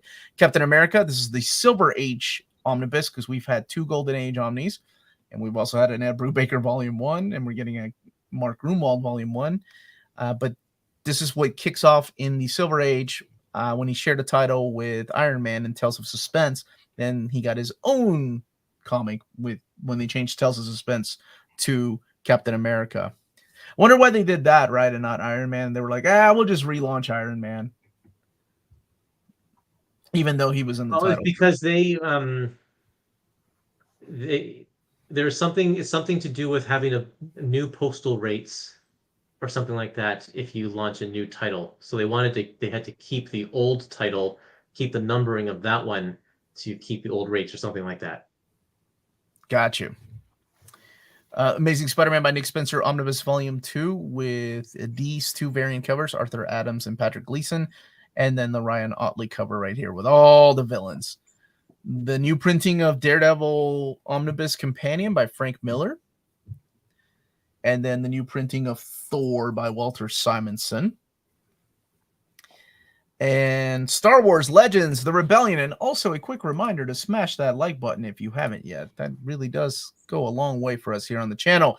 And Star Wars by Gillen and Pak Omnibus, so Volume 2, with something else that I need to add. Crate, something about Crate. Something Crate, yeah. Dragon. Write that down, Curtis. The one shot of crates. Thank you. One shot of crates. That's exactly what I'll ask for. X-Men 2099 Omnibus, now in May of 2024. And we have Captain America, Marvel Masterworks Volume 16. The Art of Guardians of the Galaxy Volume 3. Wolverine by Benjamin Percy Volume 3, the hardcover. Storms of Crate one-shot. Thank you, Freddie. Storms of Crazy. Let me write that down. Because I won't forget. One shot. Thank you all. And Scarlet Witch, which is a phenomenal series that got the seal of approval from Peter and myself, but more importantly, Peter. And Jess will buy it, and he'll thank someone else for telling him about it because he just forgets people's names. Edge of Spider-Verse, Web of Life, collecting all 3 of the miniseries. Also a seal of approval from Peter. Surprisingly, because it's multiverse nonsense. Not usually my jam. 416 pages. And Cult of Carnage, Misery, and Red Goblin Volume 2, as well as Venom. Venom.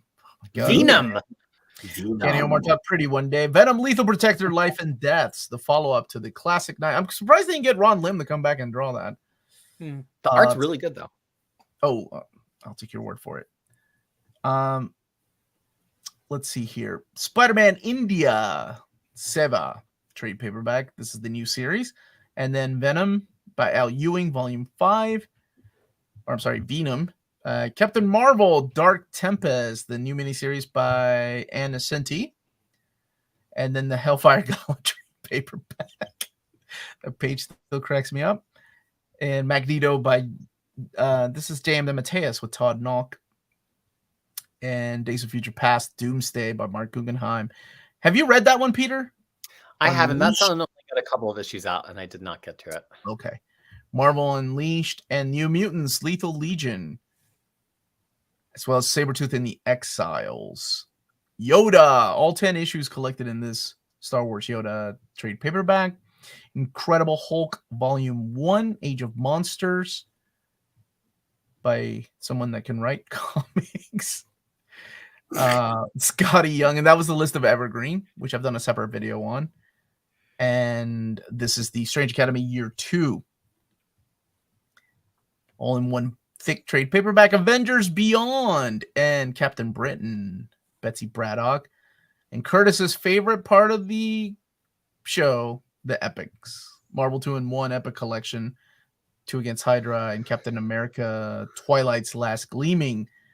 And Luke Cage, Volume 2, The Fire this time. Amazing Spider-Man Epic Collection, The Clone Saga. That title. Star Wars Legends Epic Collection, The Menace Revealed, Volume 4. Dark Avengers, The Modern Era Epic, which is so strange because I think it would just get one volume, right? Unless they loop Thunderbolts in later. Siege is also getting a trade paperback a new printing, I'm sorry. And Spider-Woman by Carla Pacheco getting a complete collection, but without the name Complete Collection. And Marvelverse Miles Morales Spider-Man. Now, gentlemen, out of this solicits, what's the one book you're most excited for? And anybody in the chat reading, please let me know. And if you're watching this later, by all means, let me know later. Jess. Scarlet Witch, Volume 2. Yep. Volume 2. Wow. Haven't read Volume 1 yet, but you're excited about Volume 2. That's how much you trust Peter's instincts. Okay. I'm actually excited about every single trade paperback in this solicit. I'm getting them all. Okay. Curtis, what about you, my friend? Well, I am eagerly awaiting Marvel 2-in-1 because it's been a long time coming, but I'm also really excited about the fact that Marvel is doing Micronauts. So it's a toss-up between those two. Okay. And Peter, what about you? What are you most excited for, buddy? You know, there's very few buys in this for me because I actually have a lot of the material in these epic collections. So I think based on what Curtis was saying, it's probably that Cap epic that you were just on the page of because that really, I think, Curtis, it completes the Grunwalds, right? Yep, yeah. So I mean, does. I've been beating that drum for a long time. I really think those books deserve to be in a bookshelf together, and I'm happy to complete the run.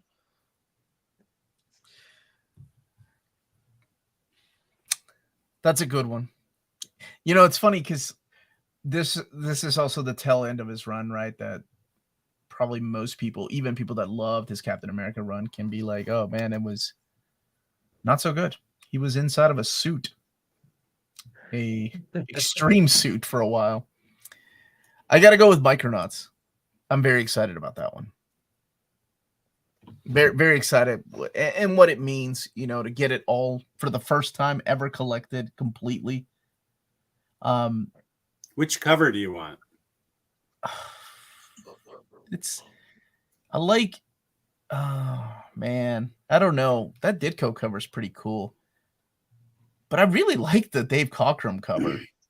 Yeah, That one I is think so too. so dynamic. It's so good. I like that. That's classic. Yeah, Michael Golden always draws some great stuff too, but yeah, probably the Ditko cover. What about you guys? Or I'm sorry, the Cockrum cover. If you were getting this, which one would you pick?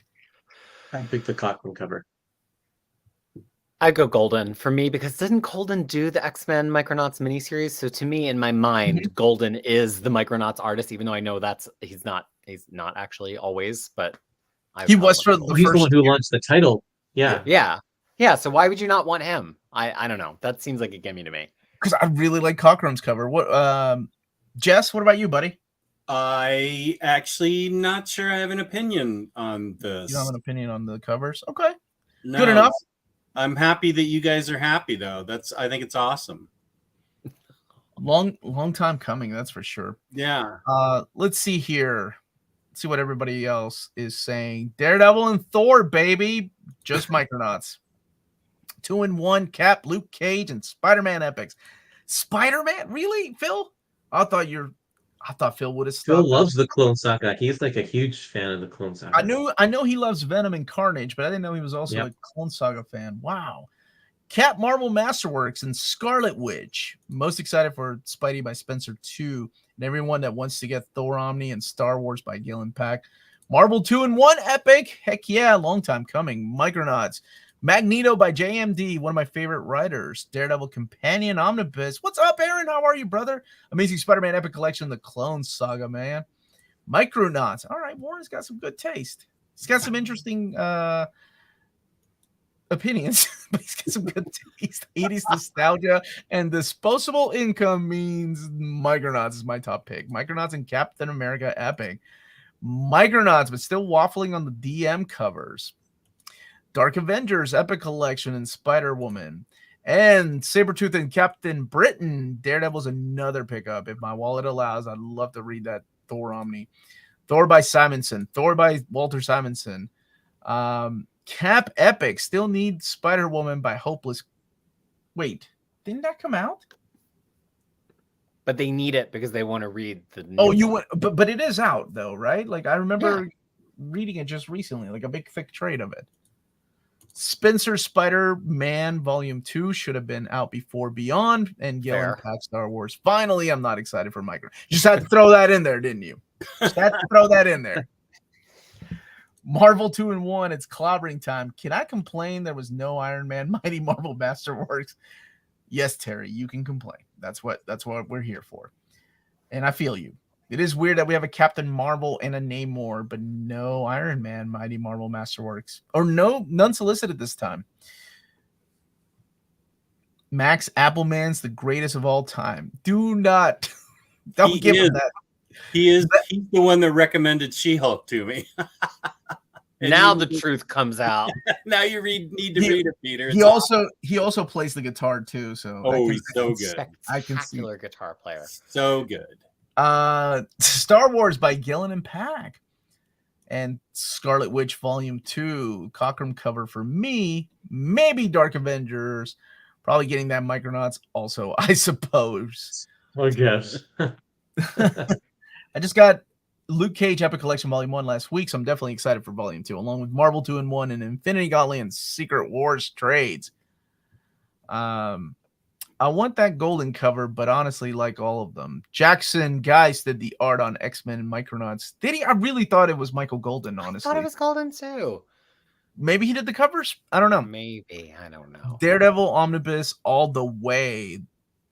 I just choked on my food. Thanks, guys. You're so welcome, Phil. I dislike the big trade paperback from Marvel. Poor quality. Which one? Was it not built good? Spider-Woman. Heck yeah. If you haven't read it, you're going to enjoy it. Have Curtis and Crisis and Omni with you, Omar, as an epic. Oh my gosh. Hold on a second. somebody just decided to join us. Lars, I know you've been watching the whole time. What's the one book you're most excited for, Lars? Let's start from the beginning. Let's start over. We gotta go through the whole catalog again. Is your mic even on, Lars? Oh, man. Hold on. There you are. Hold on. There we go. Am I with you? Yes. You can. We can hear you. Can you hear us? Yes, excellent. Yes, I have strong opinions about Micronauts. And a whole bunch of stuff I've not seen. You're just gonna come in here with a hot take. Okay, go ahead. That's right. That's right. Did anyone pick the Geist cover? No one picked the Geist cover. That would be my pick. Because I remember very fondly when Marvel put out their special editions, special edition issues, reprints, on very high quality paper. And for some of these classics, it was the only way to, get the issues. And they put out Micronauts special edition, 5 issues, and that cover is very fondly remembered. So there you have it, everybody. Lars, formerly of Wizard Magazine, and currently you're just stumbling in here for a minute before we wrap off. I'm so glad you came in, man, like a boss. I'm stumbling drunkenly, but I haven't had a drink, so yeah. Oh, you came in. Yeah, that's it. That's all. That's all I had. Thank you, everybody, for joining us, and thank you to my wonderful panel. And Lars, how have you been, buddy? I mean, as well as could be expected. Yeah, miss you guys. Sorry to just burst in here and expect. No, you are always welcome. Always welcome. And yeah, we'll have to plan on some kind of episodes that we've talked about, especially during this chat. We had some really good ideas that I think James wrote down. Right, James? You still here? Or are you watching One Piece? Where you at, James? Omar, could you, Jess, Oddfell, Lars, and the guys here do a part 2 of the best worst retcon? Oh, we had a lot of fun with that. Peter, you would like that.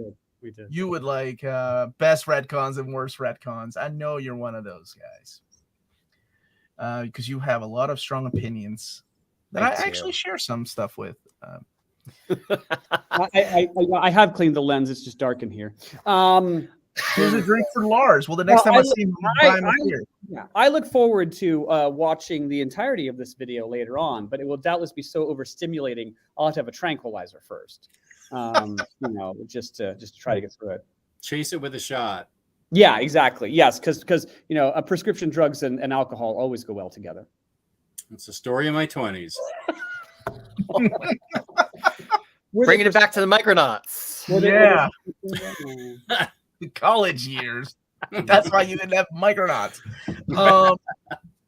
All right. So at this time, I just where can people find you, wonderful folks, when you're not chilling with me and talking about upcoming books? Jess. Sam right there said one of the ideas is our doing evergreen picks. Oh, yes. That was a really good idea. Like, what if we got to pick, like, and the beauty of that is we all come in with our own ideas, but at the end of the day, we leave with 10 books and we all have to agree on. And that gets really like fun. A game show. You should say the characters, and then we should fight over what the evergreen should be. Whoever gets people to agree should get the point.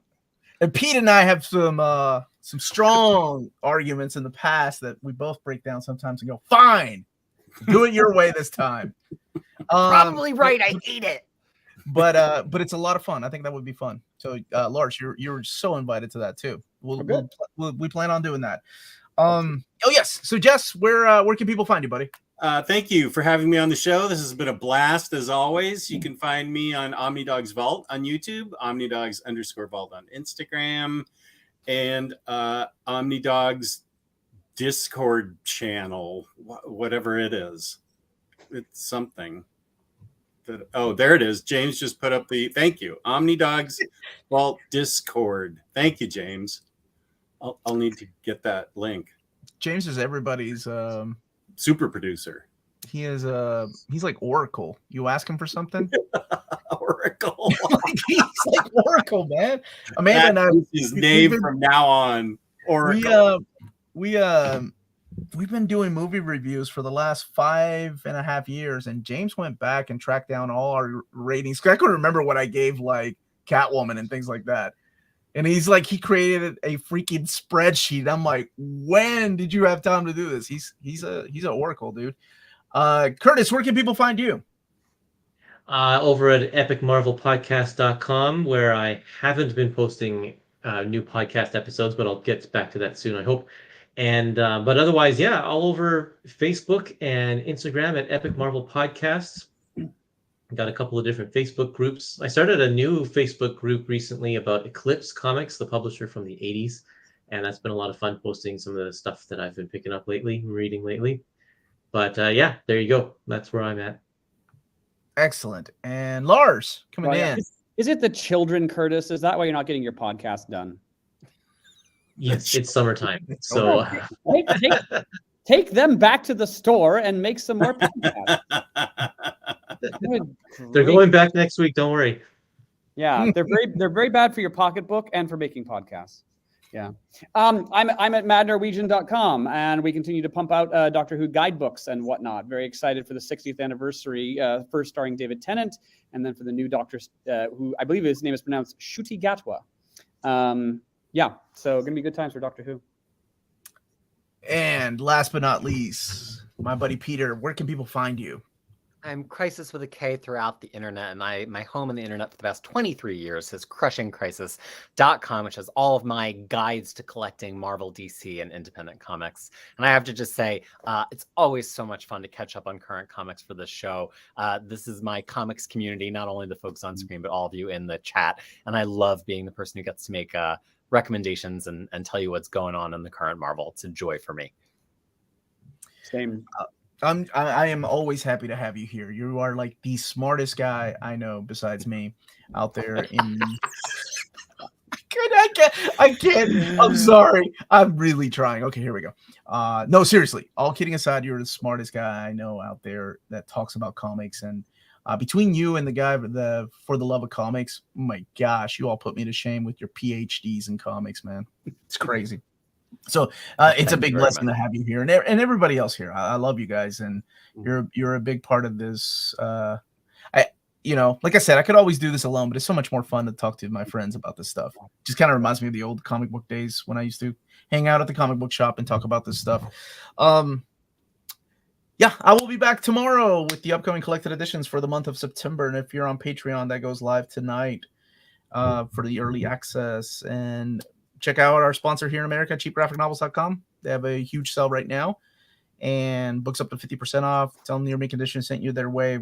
You get free shipping on your next order after your first order. So that's it, everybody. Thank you so much for watching us. Hit that like button on the way out. Check out these wonderful folks and their channels or their books.